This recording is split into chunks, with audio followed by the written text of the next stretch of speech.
রবিবার হলেই না আমার বাইরে গিয়ে খেতে ইচ্ছে করে, কিন্তু ভাঁড়ে ভবানী, কি করে সব সময় পয়সা দিয়ে বাইরে খেতে যাব?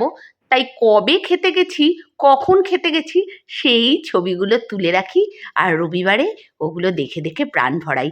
যাই হোক, মোমো আমার খুব ভালো লাগে না, স্টিল এটা কিন্তু দারুণ ছিল।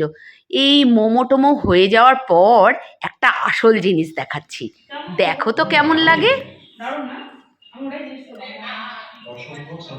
এটা হচ্ছে বান্ধবগাড়ির স্পেশাল গোলাপ জামুন উইথ রাবড়ি।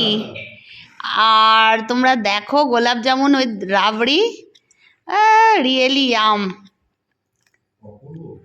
অপূর্ব, অপূর্ব। এইরকম ভালো মন্দ খাবার দেখলে আমার মুখটা একবারে হাসিতে ভরে ওঠে। খাই না খাই, ভালো মন্দ খাবার দেখা অন্তত চাই, তাহলেই মনটা ভালো থাকে। আমার মতো কে কে আছে জানিও তো।